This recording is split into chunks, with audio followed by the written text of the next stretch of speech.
Hello, everyone. Welcome to another show. Hello. Have we got a show for you folks? Oh, have we? Have we? Yeah, have we got a show? Have we? Brian's going to do the show on his own, I think.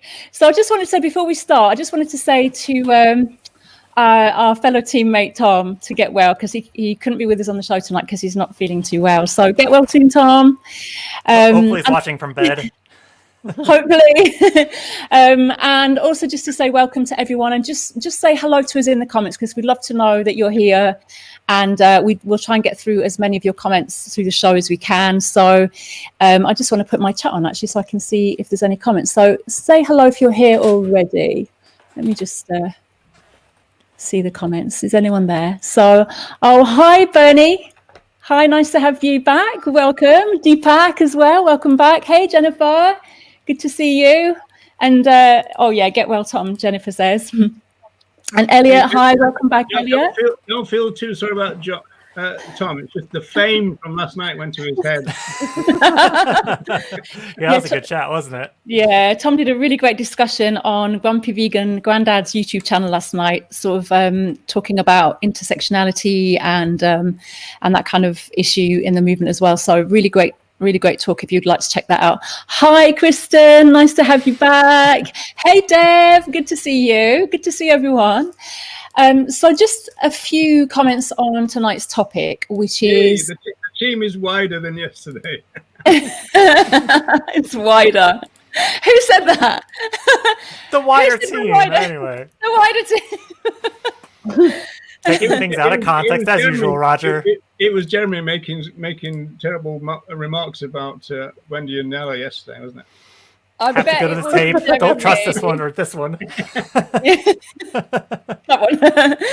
So yeah, just a few comments on which tonight is centering other animals respectfully in our advocacy.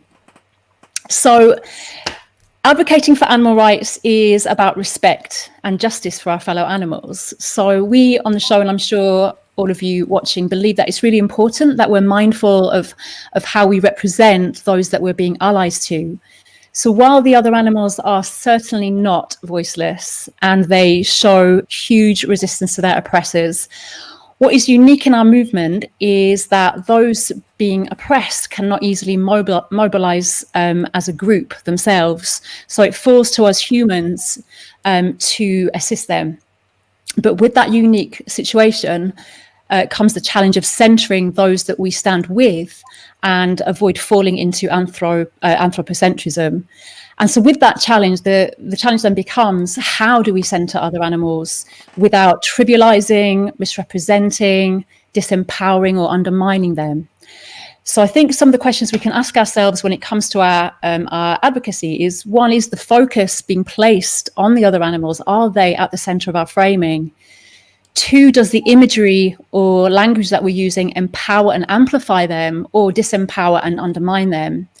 Three, are we being respectful of them and their experiences? And sometimes we can, Jeremy always loves this flip it to test it approach. We could perhaps ask ourselves, would we approach this in the same way if this were another human we were assisting? And four, does the overall message call for justice for these oppressed individuals as opposed to pity, love, mercy, sorry, Roger, kindness? So we have a few examples of some very, very common strategies used in the movement currently. And we thought it would be a good place to just kind of provoke the discussion. But I just want to say that in no way are we here to shame or harshly judge anyone who has or is doing any of the kinds of things that we're going to show or discuss tonight. And I myself personally have done many of the things that we're going to be showing on these pictures over the years. In fact, I think there's a picture here of a march that I was actually on a long time ago. But I do think it's important as social justice activists to continually self-reflect, reassess what we're doing, and use critical thinking in order that we can evolve and grow. So really, here at the show, we just want to create a safe space where we can open up that conversation. So could we start with a slideshow? I can't remember who's doing it now. Is it Roger or Jeremy? Roger? I think it's you, isn't it? Yeah, that one with the I was going to show you the one from when you were in it. Was that from the 80s, was it, by any chance? It was probably the 90s, actually. I think it was the 90s. Right, okay. So, you should be able to see the slides now. Is that right? Yes, I believe we can. Good. So you have to give me a clue for when you want the next one. Oh, can we? Because that's at the minute we've just got the date. The date is the 21st of December. We've confirmed that. Yeah, that's the date, folks. That's in case you need to write that down. It's the Great Conjunction, the Great Coming Together of Planets. The Great Conjunction, yeah. So this one basically just representing, obviously, a cartoon representation of another animal with a speech bubble or a thought bubble here, I guess, which is putting speech into the mouths of other animals, which some, and I believe, Nelly, you might be able to support me on this, is it anti-speciesist action had a critique about? Yes, anti-speciesist action has a very good critique about it and about other topics too. It's one of my favorite pages, if anyone wants to head over there and check some stuff out. The thing is that we don't need to speak as the other animal in order to make humans feel for them. I personally don't feel that this is very respectful, and I feel that when we do that, we put humans at the epicenter and not the other animal. Having said that, it's something that I have done many times myself. Mm. Also focuses on right to life, doesn't it? And completely swerves the fundamental wrong of the breeding, which, I don't know, it's not a matter of wanting to live, it's, you know, not being bred in the first place to a net negative life where they're going to be bred, used, and killed. Yeah, so the question is, how would this be made better? Would it just be that it wouldn't be a speech bubble, just a caption saying, "Dear Santa, she wanted to live," or something like that? Would it? I think the whole thing is the anthropomorphic face of the pig. The characteristics of the face are kind of humanized. It doesn't. This picture is not representative of a real situation and a real pig. It's an anthropomorphic picture with a human speech on top. So I don't know how much this centers pigs, for example. It's kind of a creative way to get around sharing graphic content, though, isn't it? And I just have to throw out there, I think pigs have the most human-looking eyes out of most species of other animals. So I appreciate this is, you know, a cartoon version of it, but it is a bit Disney. I mean, the eyes are way too big, really, aren't they? And of course, they've had the pig crying as well. So that's not to say that pigs don't cry. It's just obviously putting that very morphic view onto the other animal, I suppose. And I suppose if we're putting words into other animals' mouths, it just raises the question: are we reinforcing the fact, or the false belief, rather, not the fact, the false belief that they're voiceless, by putting our own words into their mouths? That's just a question. Could we go into the next one, Roger, maybe? Because we have got a few other ones coming up with a similar theme later. Yeah. Well, before we go to the next one, just want to remind you of the date. The date is the 21st. Thank you. So this is again going back to that. Yeah. This is anthropomorphic art, where it's just a reversal, really, of the other animal doing to humans what humans do to them. So there's a few of these. I think particularly like these ones, don't you? But personally, I really, really dislike these, and always have. And it goes back to the fact that a lot of people have made comments to me over the years that, oh, well, they do it to us if they could. It's just the fact that they can't. And of course, in terms of our aspirations for a vegan world, I'd say it goes against that, because we want to think that the other animals wouldn't do it even if they could, because, you know, they wouldn't necessarily think in such instrumental terms as we do. And so to assume that all beings would, if they had the power, they'd abuse it, as it were, against others. I've never liked these because of that, because it's kind of like that's not the world we want to see. I mean, this is like a revenge thing, but it's kind of not really a vegan world, because it's just a reversal of something oppressive, isn't it? Rather than a resolution of it. It's really just putting it to flip it to test it, though, isn't it? I mean, my protest with this primarily would be around the treatment focus. You know, you've got, you know, muzzles and, you know, all this stuff. But, I mean, it's just basically saying, you know, what if we were in their shoes kind of thing, isn't it? It's not suggesting that this is some type of revenge alternative universe, is it? That's not how I read it. I'm sure some vegans do, though, to your point. I suppose. I think it's trying to provoke empathy, isn't it, from people? Like, look at what we do to them. What if it were the other way around? It's trying to provoke that empathy and an understanding of their situation, isn't it? I suppose that's the intention behind it. Don't you think the reaction of some vegans is kind of, yes, you know, get in there? You know, yeah, definitely. Definitely would be. The revenge thing, yeah. I just want to say hello to a few more people at the comments, because Rachel's joined. Hi, Rachel, Helena, Demetra, and Sam, and Adam. Oh, hi, Adam. Nice to see you. So, yeah, a few more people there. Welcome. So, can we move on to the next slide, Roger, please? My trusty assistant. Oh, another one of this series. So, this is a dairy, a kind of a take on dairy farms, using obviously the reversal again with the babies. And we could. That's an interesting one, because it's kind of because like these new modern kind of veal units, they actually have got a little kind of fence around them, haven't they? They're not chained, which is so an interesting one. It's not actually kind of a complete parallel, but that's just a technicality, I suppose. And we can go to the next. Yes, let's move on. Yeah, so then this trigger warning, folks. There might be some pictures with Mercy for Animals written on it, and also PETA. So yeah, well, so mercy is your favorite word, though, isn't it, Roger? What for animals? Yeah, it's fine. So yes, we again we have that kind of putting the speech into their mouths, and we have the mercy thing. Obviously, it's again the humans taking pity, showing mercy to the other animals rather than respecting their inherent rights. So again, it puts the focus back onto the humans rather than centering the animals, although the animals are centered in the picture. I think it kind of it just kind of frames it a little bit differently.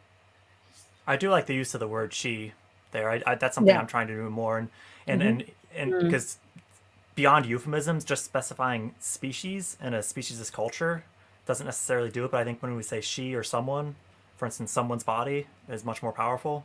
But that's kind of a sub point. Yeah, no, definitely. That is really important, though. And we can move on to the next. Well, if I may make a point. Go on then. I'll let you. Is that okay, Wendy? Yes. Is that it? Yeah, that's the point. Yeah. It's interesting in the sense that your reading eye, as it were, would probably take the left image over the right image, and yet the text presumably is associated with the right image, talking about the left image. But from an animal rights point of view, of course, it could apply to both. But that's an interesting thing, that they don't have the dog, as it were, to the left and the pig to the right. Well, I guess the critique of the dog pig analogy is suggesting that one species should be like another species to have value versus having value in their own right. But I think we can frame things in that way, saying while dogs are still used, you know, for racing and so on, they generally are more respected. I think it's just interesting here because there is the thought that this type of thing could be very effective. So maybe we can unpack that as we go, because I'm kind of having similar thoughts. Yeah, and there's one. I think there's just one a couple down from there. Jeremy, Marcus Tenlow, about crying as well. Marcus has brought up the crying. Hey, Mark, how are you doing?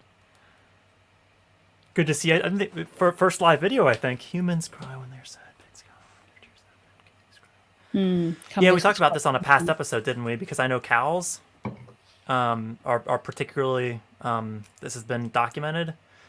But yeah, I guess the hard thing is we don't know what's causing that. But I think for me, it's just about creating doubt. Yeah.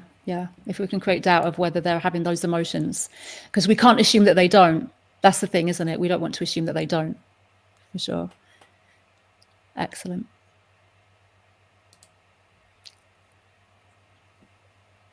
So I suppose these are useful only for a viewer who struggle to ever consider themselves in the place of other animals. Yeah, I suppose in a way it does sort of shock people out of a trance in a way, doesn't it? Maybe it gets them to think differently. It just shows them another angle in some way. And another distinction here is there's no thought bubble. So I do prefer asking questions generally. But I mean, you could say it's down to the individual, but I'd be pretty confident about the statement while we are speaking for them, so to speak. From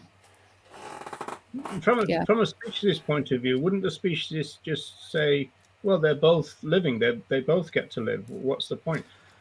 Well, that goes back to the fundamental wrong of the breeding. Yeah, I agree. That's why I kind of moved away from this whole want to live thing. It's before that, I think. And then there's a few more comments there. I don't know if we're doing the comments now as we go through, Jeremy, because they're probably relevant. Well, yeah. Otherwise, we'll lose them. Yeah. So we've got. I agree, however, that certain people would like the images in a revenge sense. I think that's true. The flip. Yeah, and I think that there is that element of misanthropy. I can't even speak tonight. Misanthropy as well, isn't there? Where you would get that sense of, yeah, good, like that'd be amazing if only we could do that. There is that element in us. I think it's almost a cathartic thing, isn't it, to some of our anger and rage that we feel. Talking about animal resistance, where they truly, the other animals do get revenge. I mean, I probably have to go to specific examples for that one. We could, but if we could go to Chris's comment, one of the reasons we explore anthropocentrism in our activism is that when we do that, when we promote inadvertently anthropocentric views,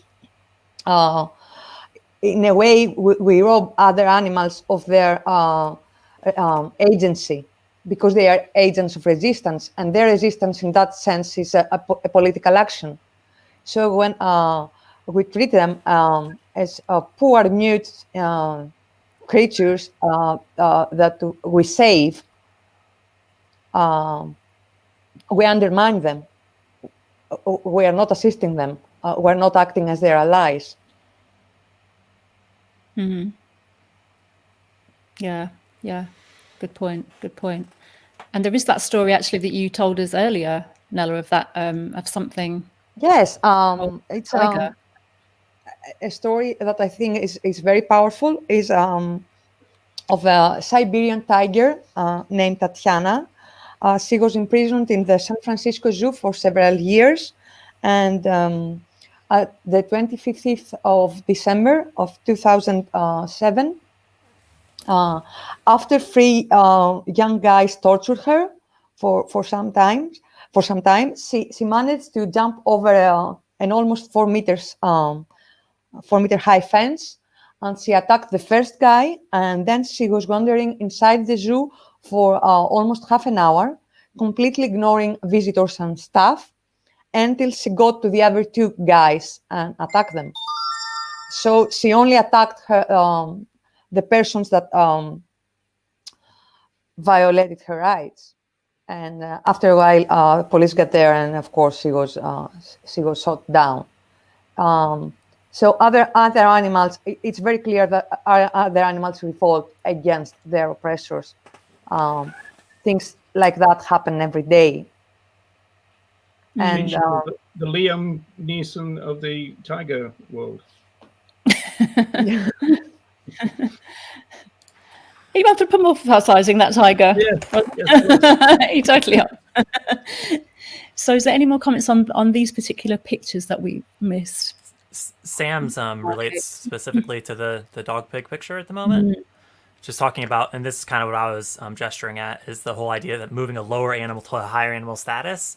And I think we can gesture at this. I mean, it's the same as the human other animal comparisons. I think we can gesture at this without it being overly censoring the other species. But yeah, definitely something to be careful of.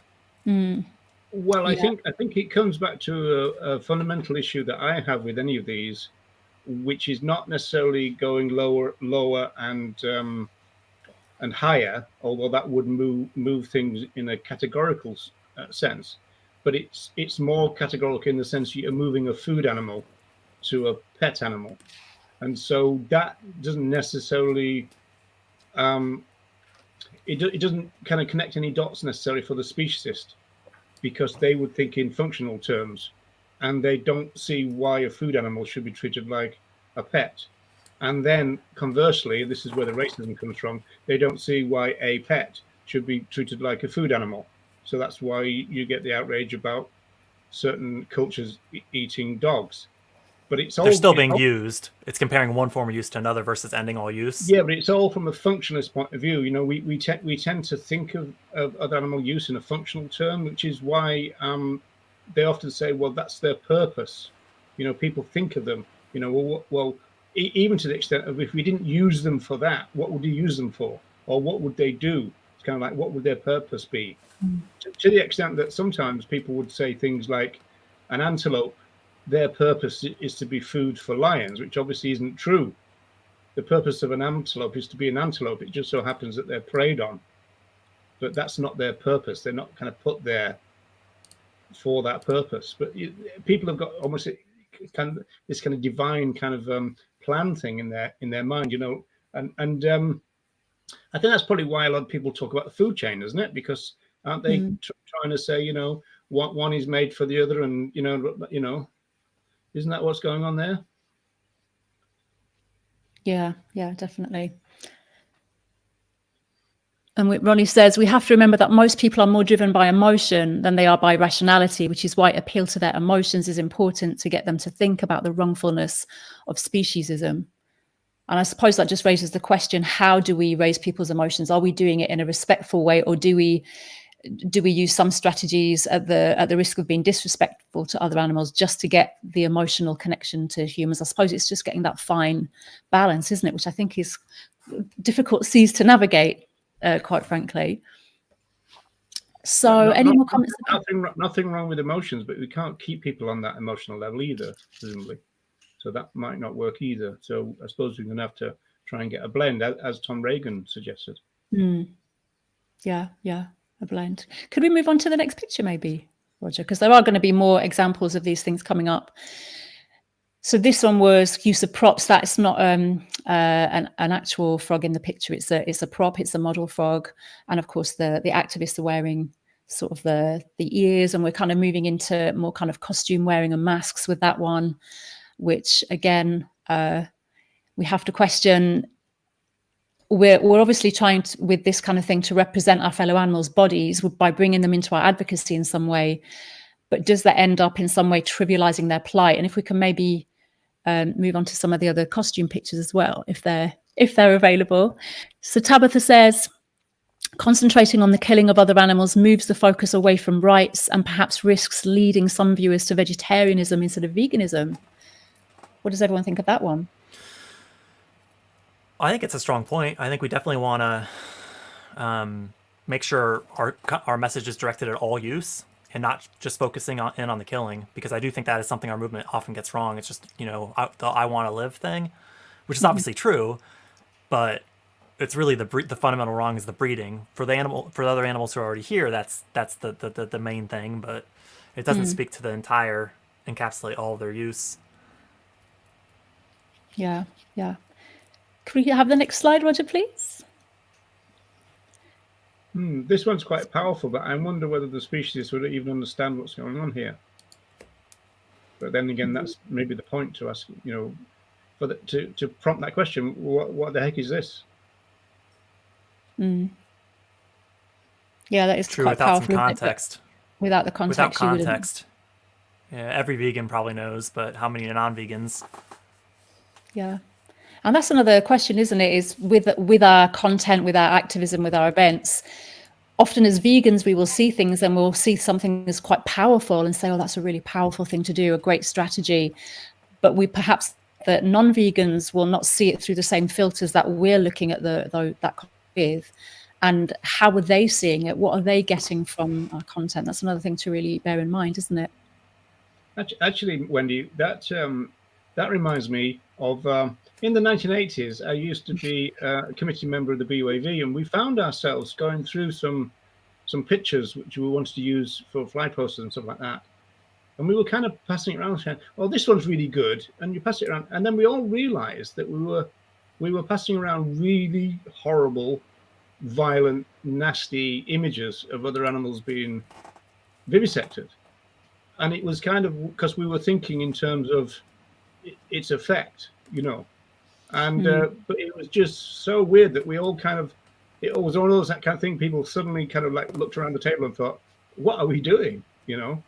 But I think it is true that we, you know, from an animal advocate's point of view, we think of imagery as different in a kind of tool sense, but that doesn't necessarily mean it's going to translate.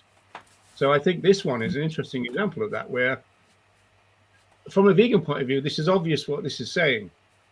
From the non-vegan recipient of this picture, do they even know? So it's an interesting one, isn't it? Yeah, that is. Very, if it's longer than a tweet, I think we know how people are going to respond to that, don't we? They're probably just going to keep swiping by on their phone, aren't they? Swipe by. Yeah. They're end of the 1980s anecdotes, folks. And I'm reading a relative comment, which is quite good. It's Dimitra's point. I believe that putting animals in the place of people in picture is insulting for the animals. I tend to agree with that. I mean, we tend to, in a way, we are saying that animals have the same malevolent instincts humans have. We don't know what other animals would do if they were in a position of power.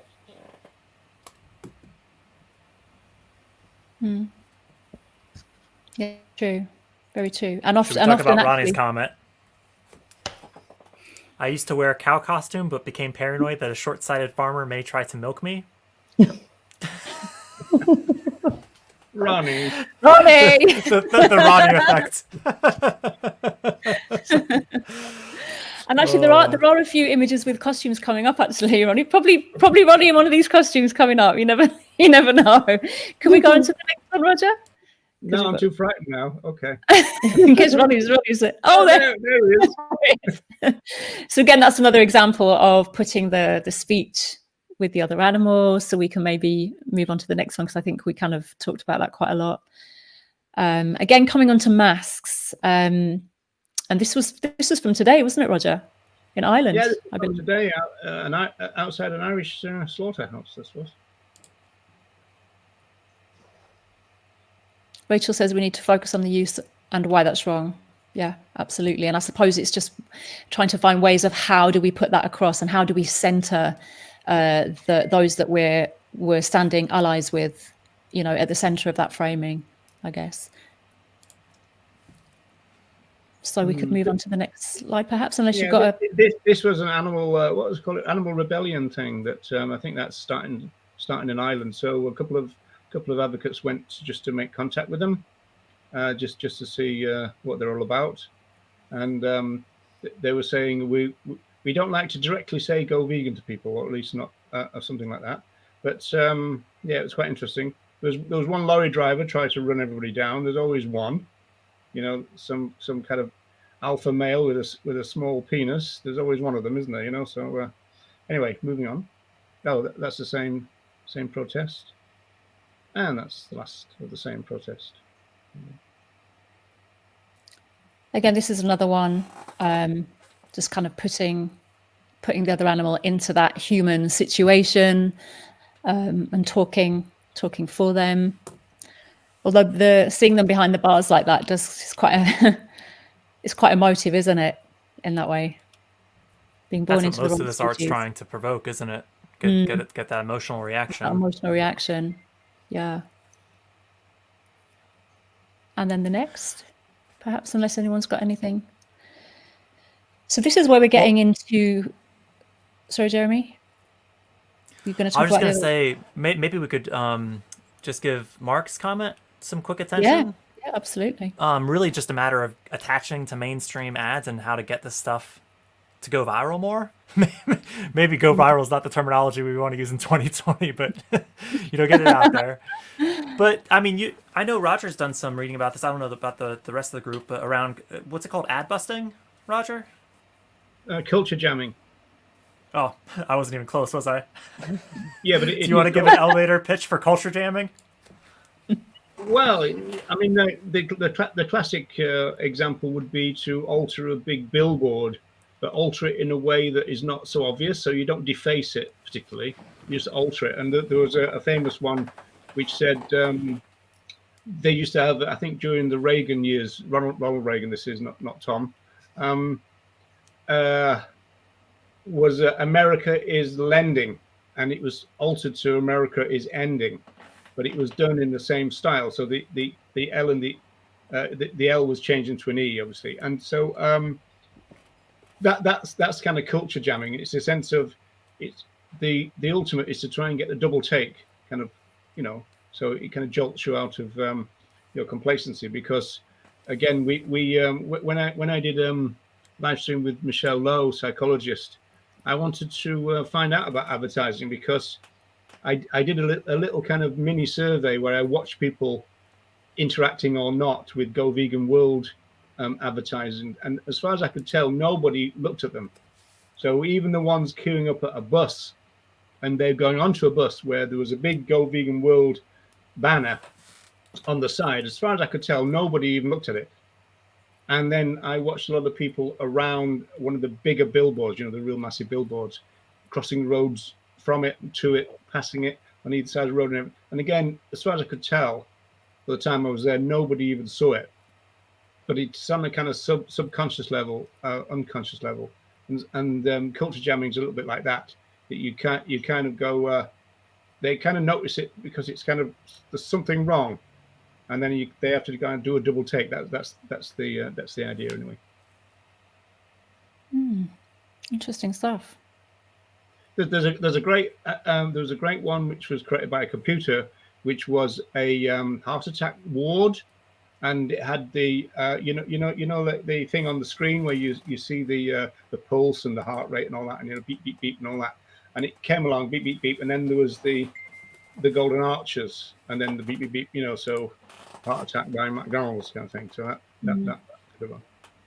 That's just reminded me, speaking of Macdeath, at the sanctuary, one of the sanctuaries that I go to, there's a rescued parrot there, and I kept hearing this tune. I was like, I recognize that tune, and I realized it was that McDonald's advert. And the parrot sings that you're loving it, like the melody over and over and over while you're at the sanctuary, and it's just so, you can't help but laughing, but almost wanting to cry because of all the things that the parrot has learned. It's that tune. It's like, no, it's torturous.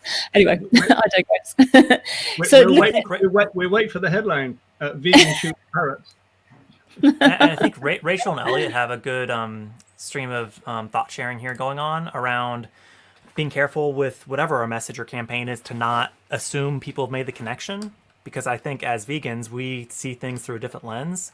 And having made that connection and seeing other animals as individuals who they are, we might think something's quite powerful that others who don't see them as individuals, may not see the same thing. And Elliot's just pointing out, maybe almost doing a bit of, like Roger would do from a sociology perspective, like a bit of surveying, asking like what kind of gets them thinking. But obviously not. Focus groups are good for that, Jeremy. The idea of sitting people around. You sometimes do that. People come up to you and go, "Do you mind come to a survey?" And then they would maybe take you off. The ideal situation is to sit people around a table and give them images and then get them to kind of like brainstorm about it or ask them particular questions about it. Then you might even take them as individuals and talk to them, and then you start then to get some idea about what's working and what's not. Because I think it's true that what we think is really, really good might turn out to be rubbish, Well, and to Ronnie's point, like how much are these small differences, and actually we just need more of it. That's what Ronnie's kind of saying here, which I appreciate. You may not be able to see, or you can see on your other screen, Roger. Yeah. Gotcha. my take on that is that Ron is right. The important thing is to be out there and do stuff. Language and imagery, though, is powerful since it's part of our knowledge, and if we use it effectively, probably our activism will be more effective. But we should not stop ourselves of doing activism, fearing that will be criticized or will make a mistake, or we haven't think anything. And every detail of an event. Obviously, no event is perfect, and we learn from our mistakes. And the most important thing is to be out there spreading the vegan message. Sam's got a new term for us. Has anybody else heard of this? Brandalism. I quite like the ring to that. Around Smash Speciesism Instagram. That's a great page too, Smash Speciesism. Yeah, definitely. So just moving on through some of the slides, because we have still got a few to go through. We don't have to spend ages on everyone. This is coming more into kind of more theatrical events now, where humans are obviously representing another animal. Here, I imagine it's the cows who are forced to fight, and they've all got spears in their backs as they lie here on the floor. I think dressed just in their pants. By the way, and that's pants UK rather than pants American. So yeah, and obviously this starts to get into that whole, sexism as well. We're not really talking about that today as such, but it does start to bring you into that whole kind of activism where, and I know there are men here too, but there are a lot of women here, in their underwear, sort of lying around. So it can bring us into those kind of more problematic forms of activism when we start looking at this stuff. Anyone else anything to say on this one, or should we move on to the next one? Well, it ties back to that Carol Adams talk we had a few weeks ago, which I encourage anyone who missed that to go back and watch it, because there's just so much in there. But if those who use other animals, sexualize other animals, we want to be careful of that too, because it's reinforcing that culture. Yeah. Roger, I think you're up. Nudge. Roger's multitasking. This is the one that I was talking about. This is the one I believe I was attending. So we were wearing masks of monkeys because it was a protest against xenotransplantation, which was organ transplants from primates to pigs, and it was back in the not in the 80s, Roger, but more the 90s, I believe. But yeah, so the mask wearing, sometimes it does beg the question again: are we trivializing other animals by wearing masks? Would we do this for any other social justice movement? Would we wear masks and costumes and dress up as the oppressed individuals were out there assisting and representing? Any thoughts? Well, the answer would be that it's obviously going to draw attention. It's probably going to draw the attention of the media. And maybe, is it possible that it also kind of breaks the stereotype? I don't really think this, but I wonder whether anyone would think that it would break the stereotype that vegans don't have a sense of humor, perhaps. I'm just, as it were, trying to see the other side of it, maybe. Mm-hmm. But then, do we want to portray that we're there in a humorous way when we're protesting for something quite serious in that moment? And I'm not saying we should never have a laugh or have humor, and especially this humorous art. And I was talking to Jennifer about that very thing the other day, actually, using humor in art and things.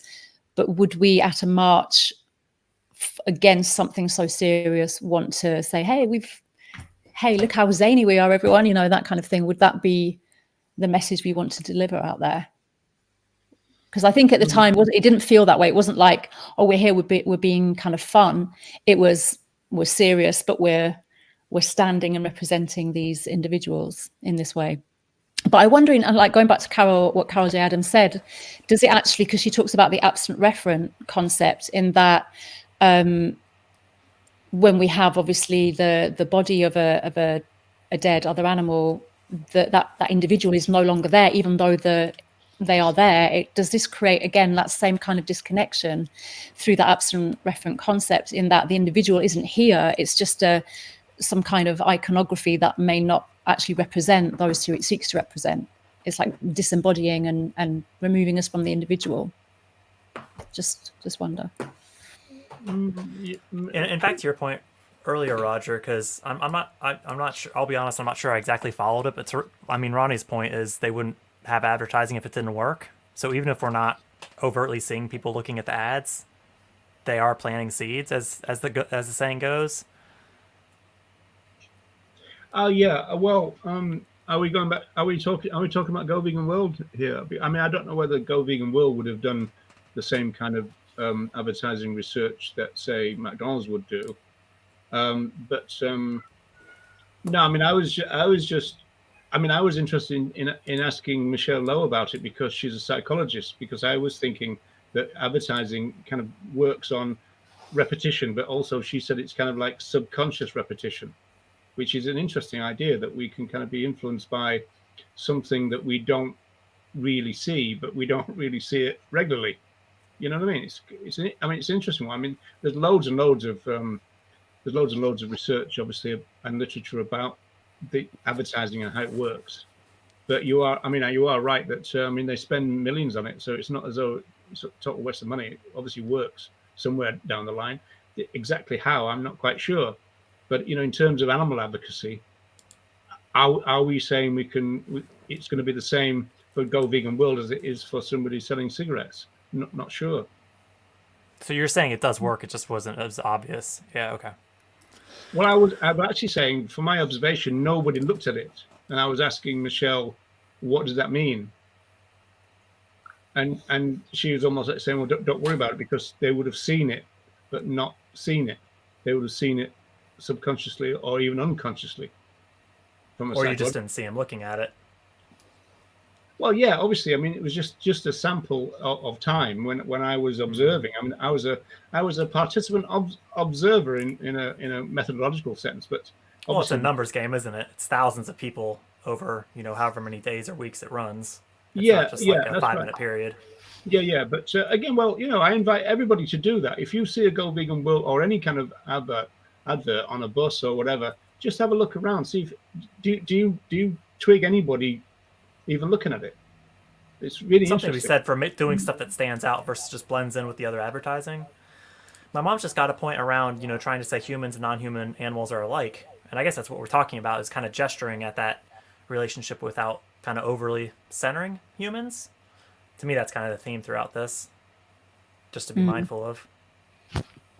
Yeah, because that's what we're looking to do, isn't it? Center the other animals, and not make it all about us, but in a respectful way that doesn't trivialize their plight and their experiences. I think that's the difficulty. Is there another clip after this one, Roger? I think we've got a few more, perhaps. I'm sure we do. Yeah, we have to be mindful also of the time as well. So this, again, going back to theatrical reenactments, and the question I wonder what group did this one. Can't imagine. And it's just asking that question, isn't it? Do we need to reenact the experiences, or they're not really the true experiences of the other animals? Is it diminishing? Is it belittling? Is it trivializing the actual experiences that they're going through in this kind of theatrical way? That's just a question that I have with this kind of stuff. And Demetria has an interesting point here. We have so many photos and videos of the real victims. Why should we use masks, or in this case, human props? We wouldn't do that with other victors. We wouldn't wear a mask with the face of Regan Russell, for instance. Mm-hmm.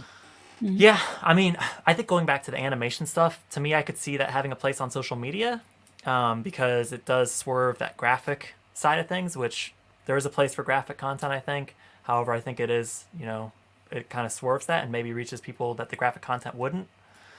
But yeah, it's a good point. Even just a picture of some that's done at some demos of the individual's faces, I think is quite powerful.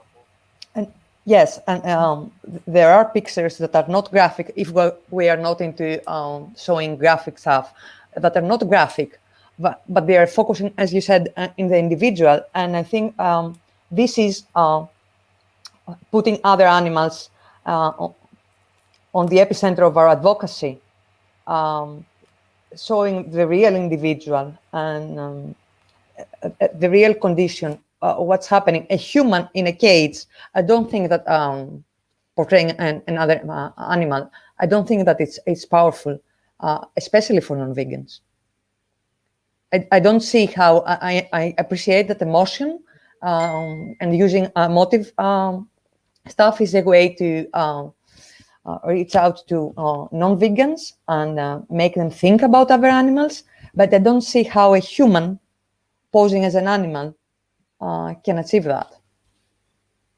Well, if I may, I know in some senses one of the reasons why this thing started was if you could get a celebrity to do it. For example, Compassionate Wolf Farming used to kind of specialize in getting Spike Milligan and Joanna Lumley sat in a kind of human battery cage, and that obviously would then bring the press, because you would associate that then with the giving in of a petition. So it's a kind of welfare thing going on. But if you can get a celebrity doing it, and then I think what you've got is a group like Peter who've just then broadened it out to kind of activists doing it.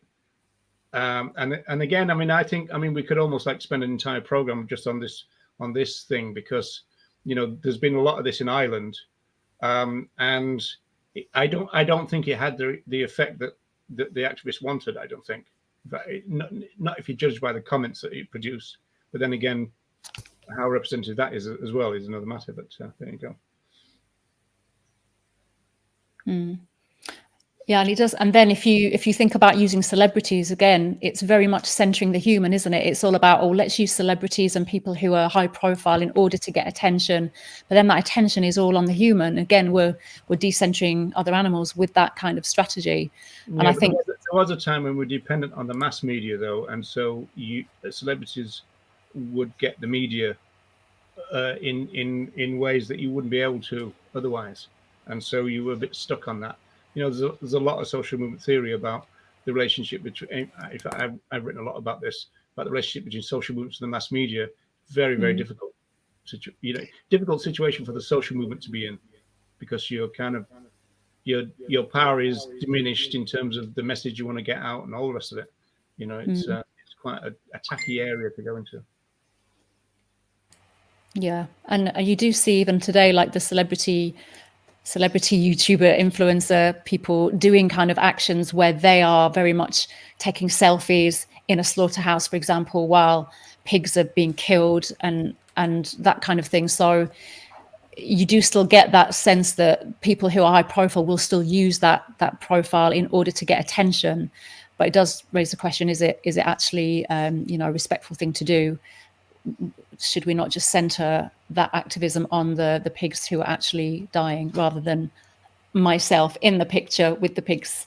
Do you know what I mean? I guess again, it's a balance thing, but well, you could always send one of these new celebrities into a sanctuary to stand and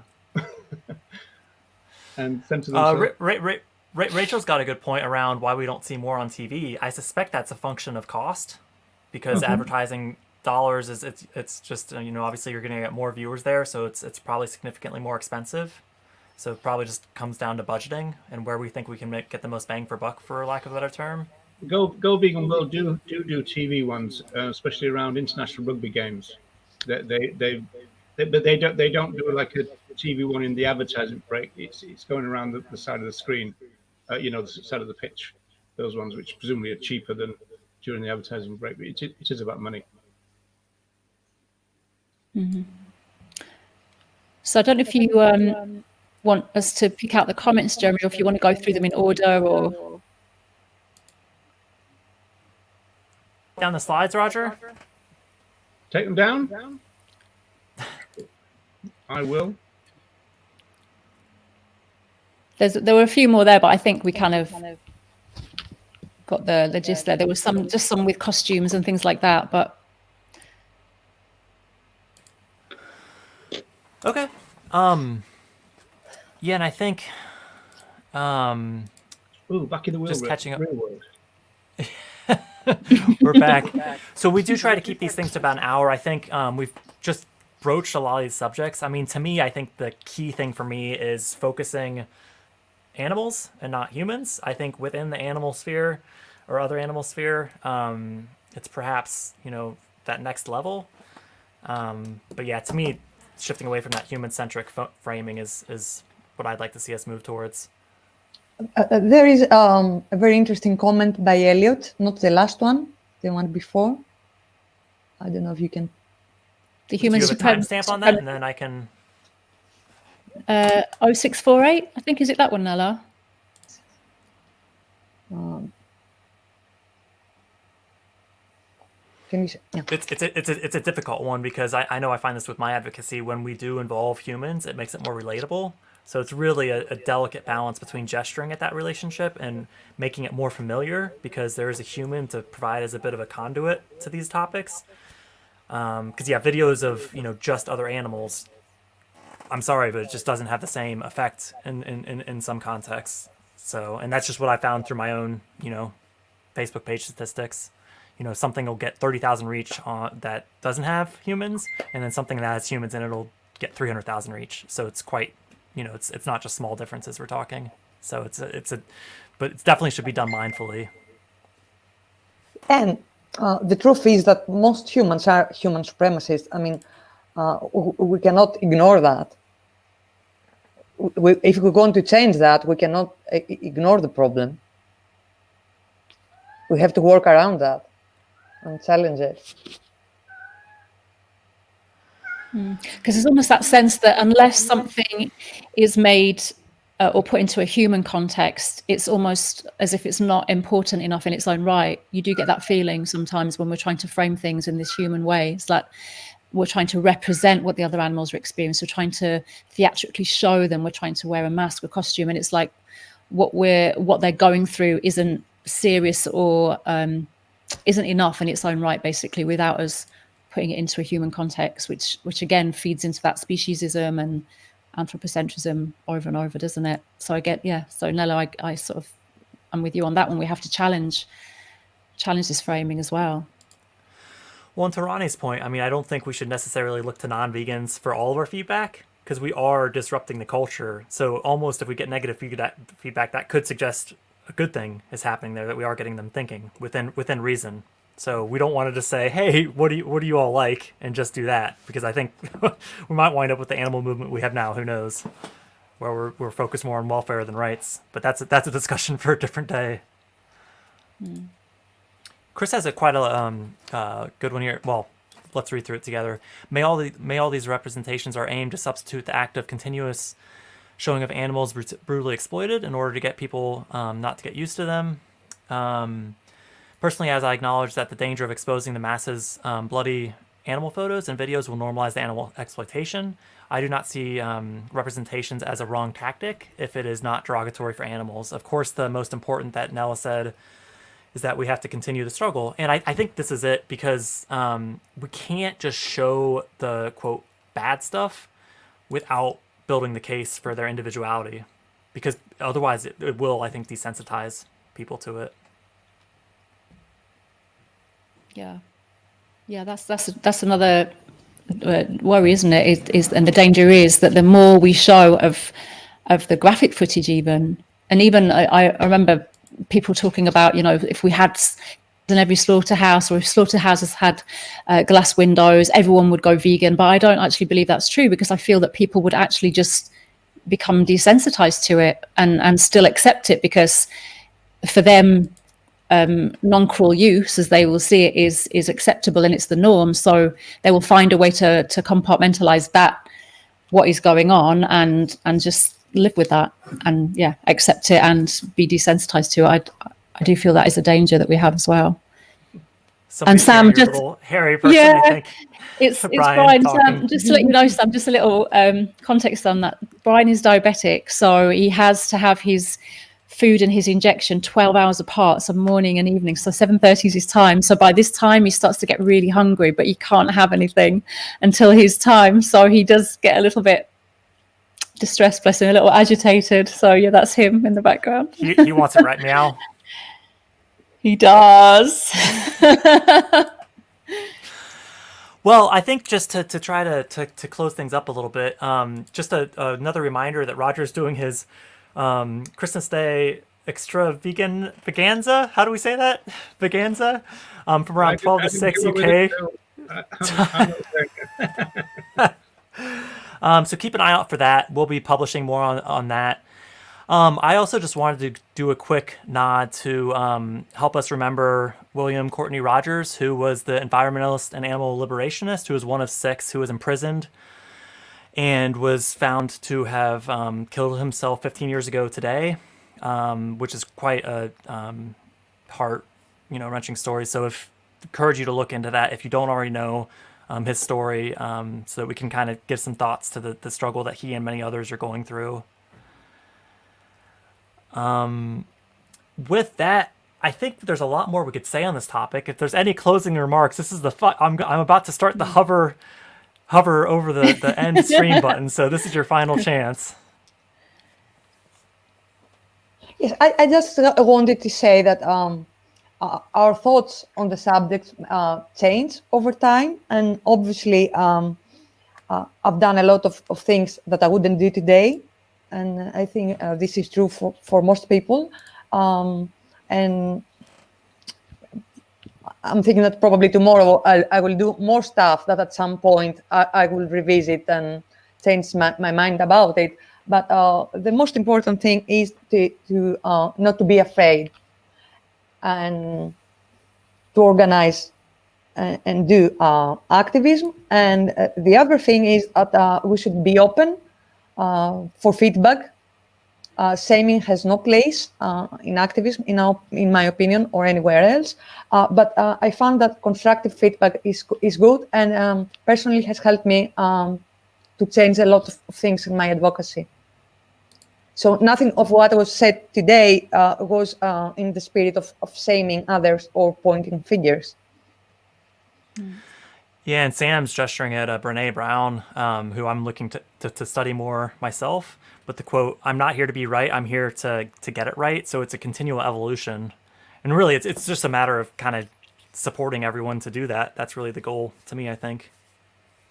Yeah, I follow Brene Brown quite a lot. I've read a lot of her work, actually, and that's one of the sayings I always go back to. I'm here to get it right, not to be right. So yeah, well, thank you for that little reminder there, Sam. And I agree with what you have just said as well, Nella and Jeremy, in that I think we evolve. So, and as I said right at the beginning, and Nella just reiterated there, this is not about shaming anyone who does any of this stuff or uses any of these images or this content. It's just about raising the questions. Are we being respectful? Are we being mindful? Are we putting out the message of justice rather than pity, and centering humans rather than centering those who we're really standing with? So I think it's just looking, whenever we do any activism or put out any content, it's just being mindful of those things, the respect, the justice, centering the other animals as much as we can, and just being allies and assisting as where we can. So, wherever we can as well, if we can amplify the other animals' voices, show their resistance. We didn't get onto the agency and resistance part. We would have had a few stories around that, but maybe we can come back to that another time. But let's try to amplify the resistance and the voices of the other animals. All right, should we leave it there? We'll watch this space, watch out for Roger's extravaganza, and we'll see everybody next time. Yeah, and Merry Christmas to everyone as well. Happy holidays. Happy holidays. Happy holidays. This has been the Objection of the Week. That explains a